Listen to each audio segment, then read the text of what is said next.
where my friend Mission Commander Kjell Lindgren will be answering questions about space. Oh my goodness, I have my questions right here. This is so freaking awesome.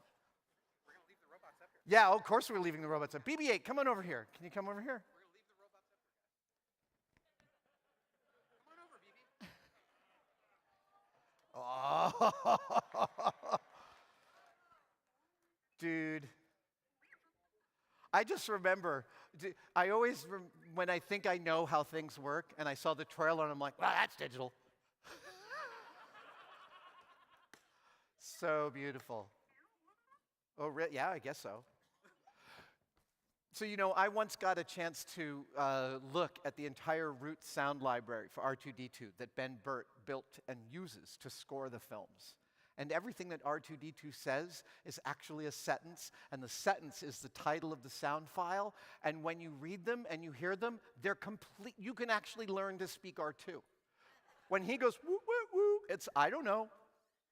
And woo, woo is, I'm scared.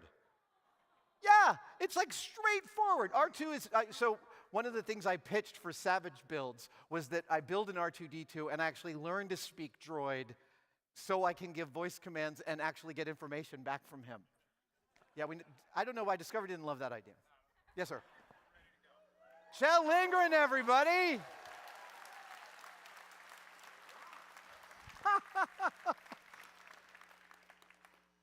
Kjell, how are you doing today? Silicon, this is the International Space Station. Comp check.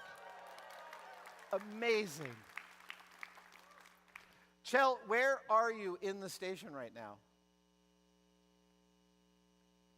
Adam, it is so great to hear your voice, and I got to listen in a little bit on your discussion about R2 and BB-8. That was really fun, and I actually didn't know any of that. I am currently in the Japanese experiment module, and if we think about when the space station is flying, I'm kind of up in the front left of the space station, and behind me you can see two of our open. I have the shutters open on our windows, and we're facing out to the port side. Amazing.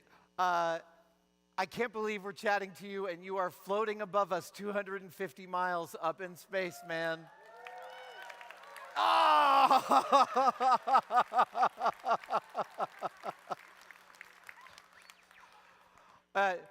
Kjell, that really landed beautifully here with the audience.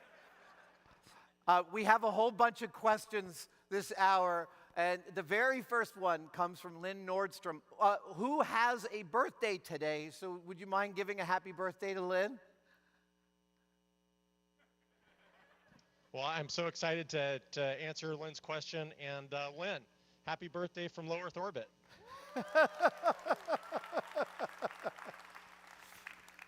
Lynn wants to know, where do you see the future of the space industry going in the next 10 to 20 years?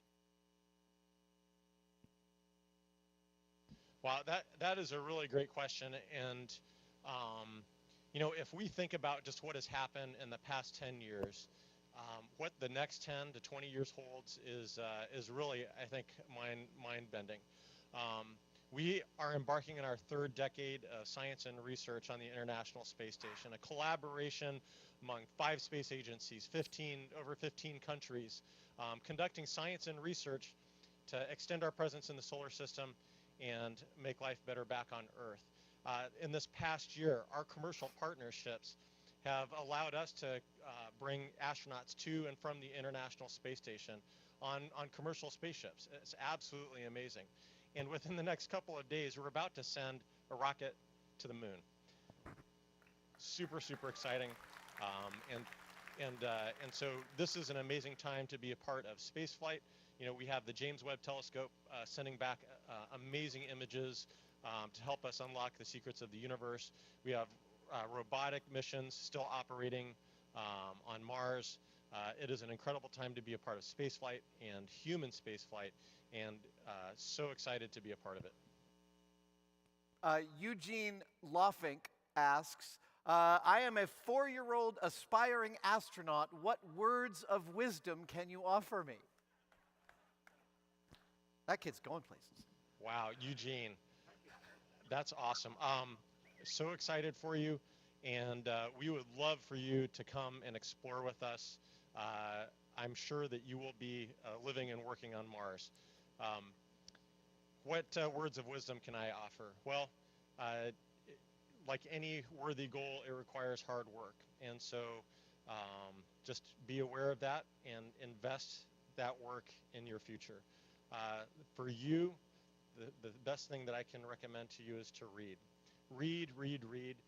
Read about things that you're interested in, you're passionate about. Read to discover and explore.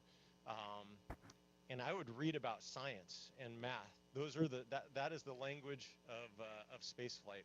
And so if you're interested in becoming an astronaut, interested in participating in this amazing adventure of exploring the Earth and our solar system, definitely pursue those things. But don't be afraid to make that goal of wanting to be an astronaut and sharing that goal with your friends and family. They will want to invest in you and help you achieve that goal, and just keep on working hard at it.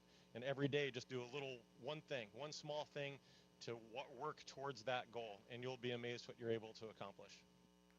Another question, someone says that their 8-year-old aspiring astronaut daughter wants to know, what is the most difficult physical challenge you have had as an astronaut?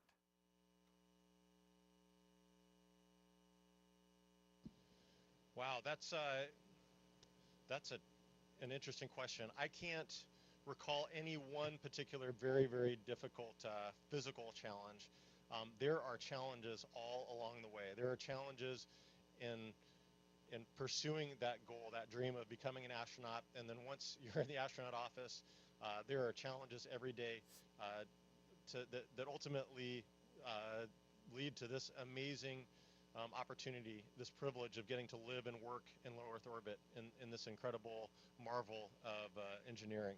I would say that some of my most challenging physical days were probably in the spacesuit, doing spacewalk training, and then actually during my last mission doing the spacewalk. That is probably the most physically and mentally demanding task that I have undertaken in my astronaut career, is the actual spacewalk itself. And so it's excellent. It's great that our training in the neutral buoyancy laboratory, a 6 million gallon pool with a mock-up, a life-size model of the space station in it, is such challenging work, because it really provides us with the opportunity to experience and prepare for a real spacewalk. Claire Duke wants to know, what is the remaining lifespan, oh, you show off, of the International Space Station, and when it's decommissioned, how is it disposed of? That's a great question. We have, of course, invested so much time and resources in building the space station, and we want to really leverage this incredible orbiting laboratory for as much as that we can, to learn about human physiology, to learn and how we can live and succeed in long-duration missions, to learn about basic laws of nature, physics, combustion, fluid dynamics, and to help us prepare for our missions to the moon and then to Mars. Our current plan is to extend the life of the space station to 2030. We currently have agreements in place for all of our partners to operate it until 2024. But we would like to push that out to 2028 and even to 2030. From an engineering standpoint, we think that we can make that work. But it's true. You know, when you think about a car that is 20 years old, there are parts of the space station that are over 20 years old now, and it is in an incredibly challenging environment.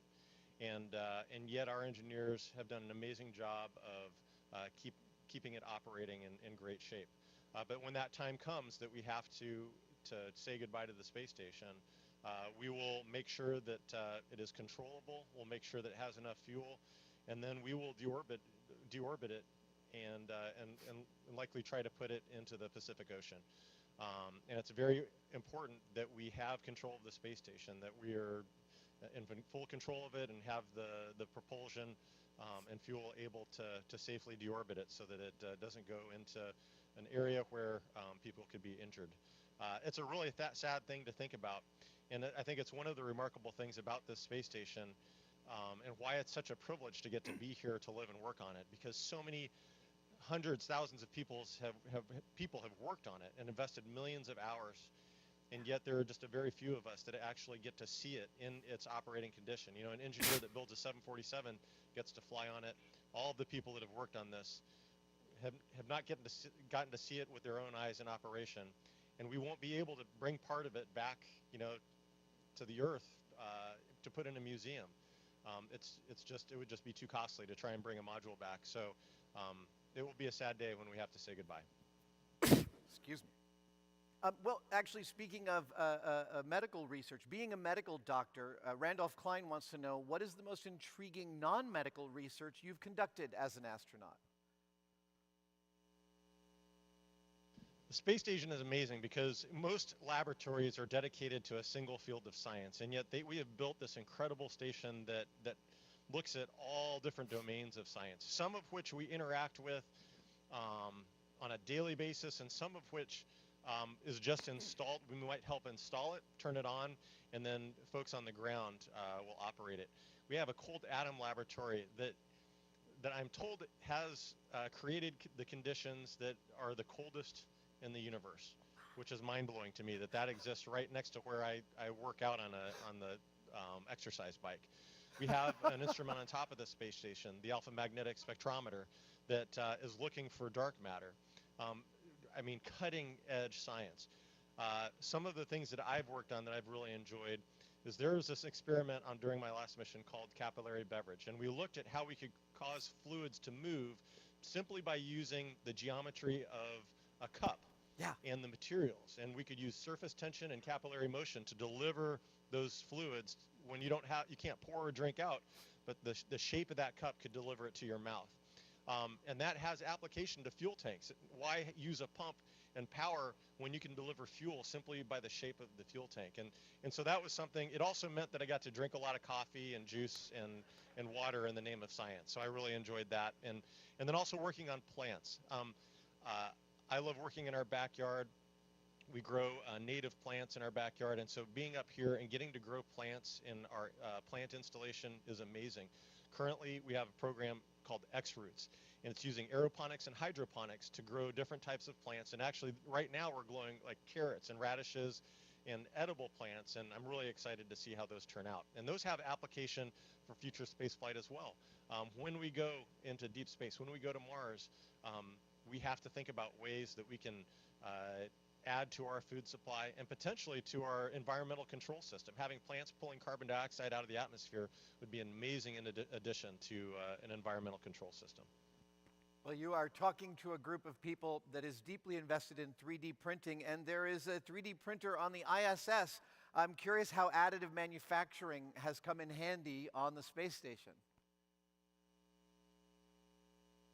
You know, it is an amazing thing. I know that many parts of our vehicles, our spacecraft even, are made with additive manufacturing. I have not personally gotten to work with it yet. I know that in previous missions, they've actually built wrenches and adapters for use up here. Unfortunately, we haven't, to my knowledge, and I may be wrong, we have not yet created things made on order. Hey, we lost this piece. Can we make one? We've not been doing that quite yet. But I think that, again, as we talk about going to the moon and a permanent habitat on the moon and going to Mars, being able to replace parts through additive manufacturing is going to be critically important. And I'm really excited that we have that we're testing that now. We're using this space station for what it was made for, and that is to test out these concepts for future deep space flight.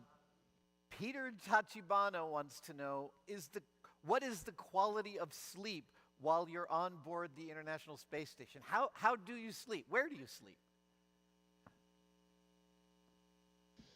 Well, I sleep great. And I think it's an individual thing. I think there are some folks that maybe have some trouble sleeping up here. But we sleep in sleeping bags. Our crew quarters are about the size of a small closet. And for some of you folks from earlier generations, the 80s and 90s, it's about the size of a phone booth. And it's the perfect amount of room for privacy, to work on email, and then to sleep. And so my sleeping bag, I have one bungee that just holds it against the wall, and then I get into that and I just free float in it. And so it's me and my sleeping bag free floating in my crew quarters, and it's amazing. It feels like you're sleeping on a cloud. So you're floating around in this phone booth. What if your head bumps into something? I mean, it's honestly, once you're in the sleeping bag, you're moving around very, very slightly. And so if my head were to bump the top of my crew quarters, Yeah. it might just tap just a little bit, and I might stop there, or I might just rebound slowly and come down, and so it just doesn't matter.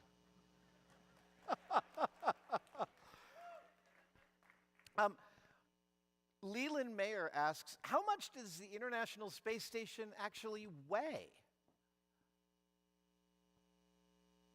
So I kind of feel like Leland might be a physics major that's trying to trick me or get me in trouble. So the space station doesn't weigh anything because we are in a constant free fall and have this essentially a sensation of weightlessness. If we were to put the space station on the Earth, it would weigh almost 1 million pounds. And it would occupy about the size of an American football field. So it is an absolutely amazing thing to see in space. I remember so clearly the first time that I saw it during my last launch, as we were approaching the space station during docking.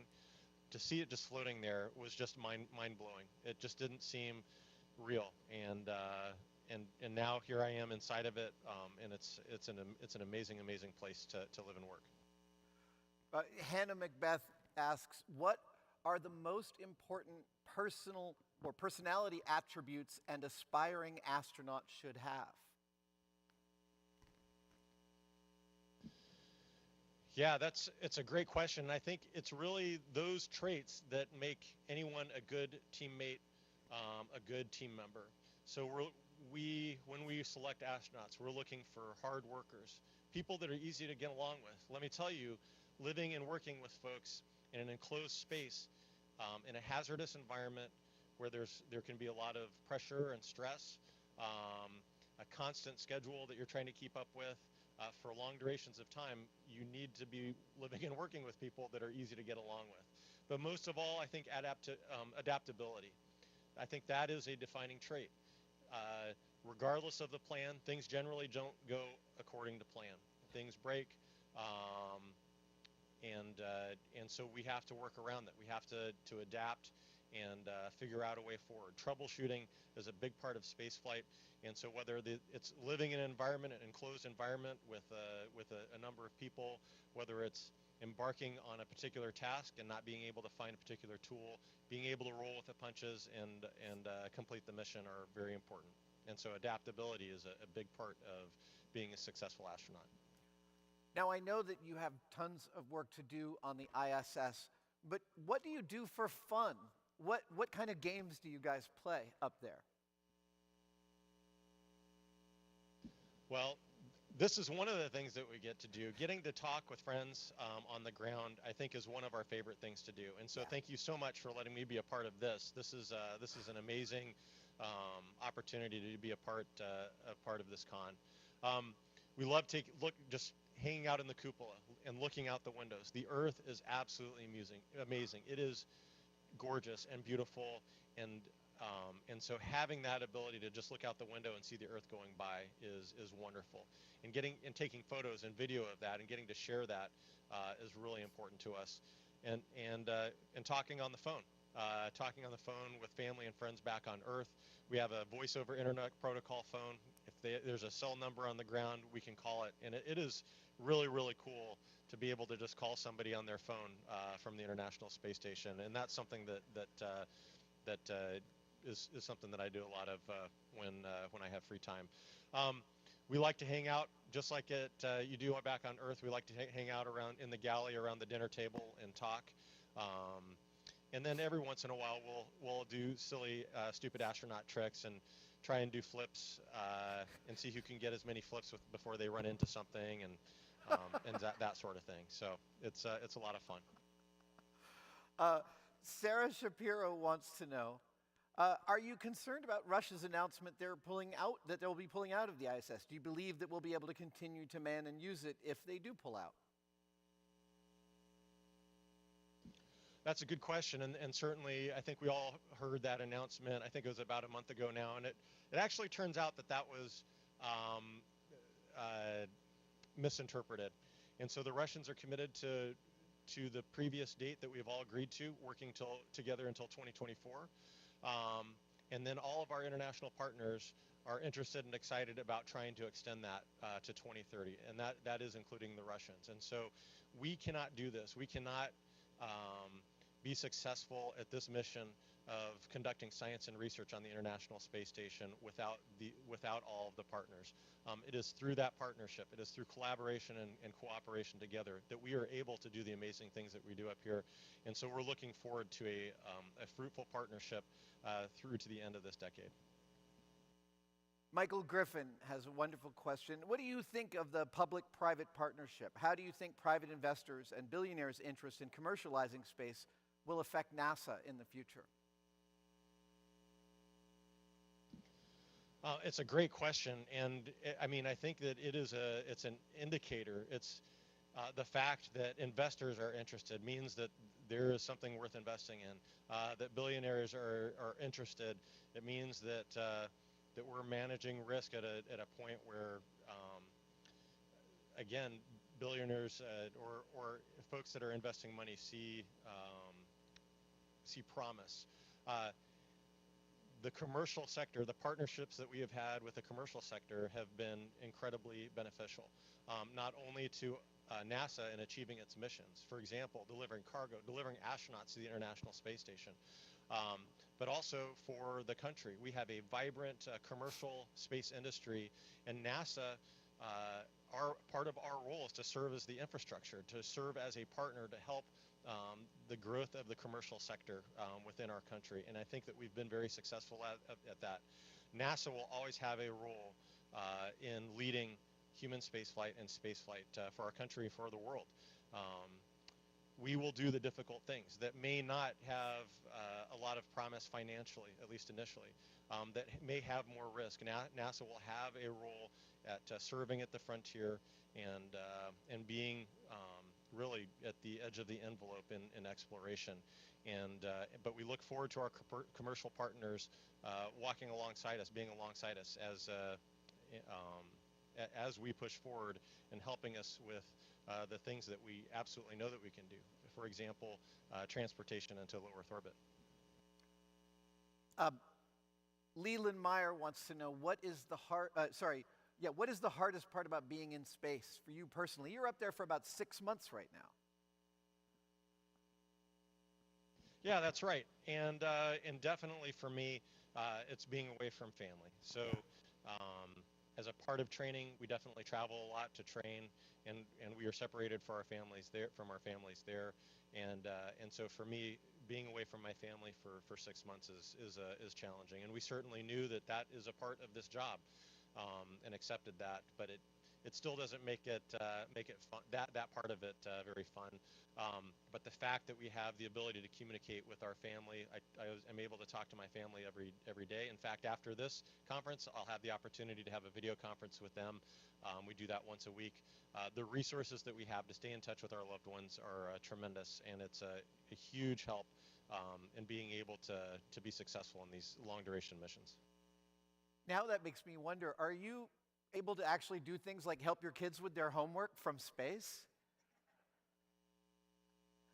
I am. So they will send me, as an example, my son's working on college applications right now, and I'll ask him to send a PDF up by email so that I can take a look at it, and we'll talk things over, and so it's great to still be able to be a part of their daily lives, even though we're separated by at least 250 miles. A sharp-eyed viewer, Wendy Hamilton, noticed that for the Expedition 45 crew poster, you're wearing Jedi robes but are holding a red lightsaber. And so they ask, do you consider yourselves more of a fan of the Jedi or the Sith? But I just want to know, did you capture it from someone in battle?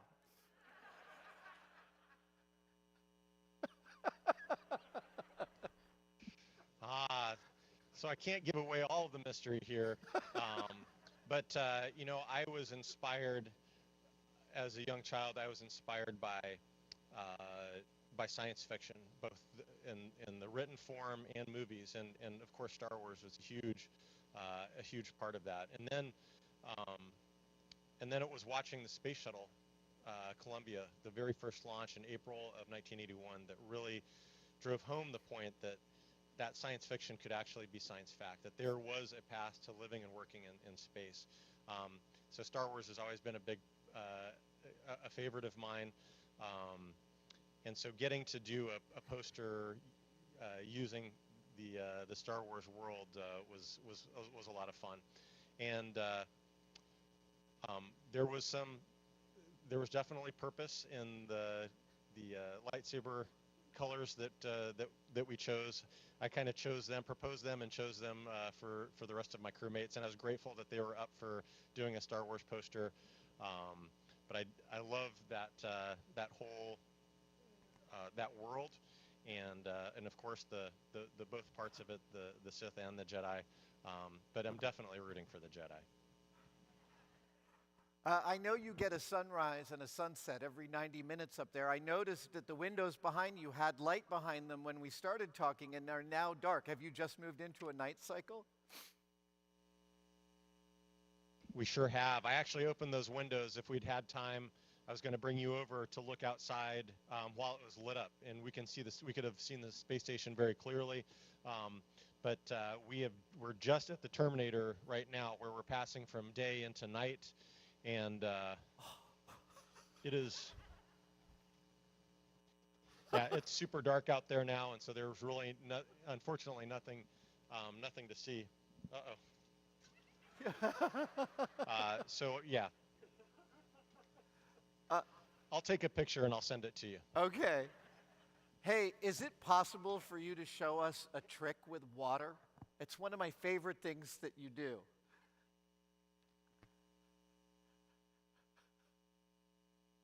Adam, I thought you'd never ask. I would absolutely be delighted to show you. I brought a couple of items over here with me. This time I remembered to bring a towel. Towel. So yep. First, I'm going to move a little bit closer so we can see. You know how important a towel is to spaceflight. Samantha Cristoforetti, my crewmate, she will. Oh, there's Samantha right here. She'll be the first to let you know how important it is to have a towel when you're traveling in space. So first, we'll just start with a couple of our favorite chocolate, candy-covered chocolates. That's another benefit of getting to fly in space, is that you get to play with your food.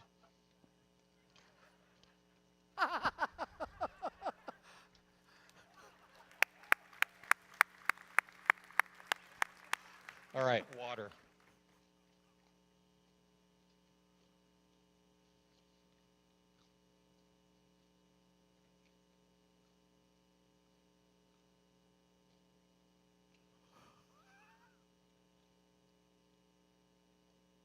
So our drinks come in these, our drinks, we use these kind of aluminized foil bags. And if it's coffee, it's got dehydrated coffee in it. If it's water, it's just an empty bag, and so that's what we've got here. You can start to see, I think we've got some ventilation that's maybe blowing on this bubble.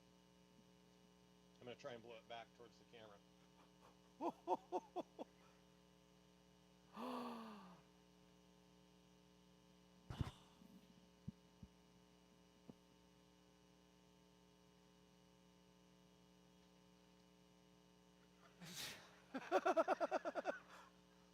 We don't want to hit the camera, of course. There we go.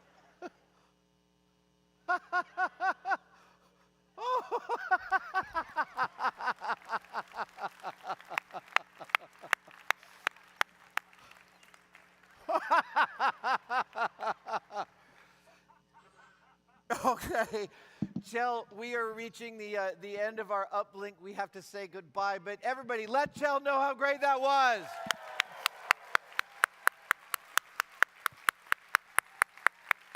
Kjell, thank you so much, my friend. I will talk to you soon, and I'll see you when you're back.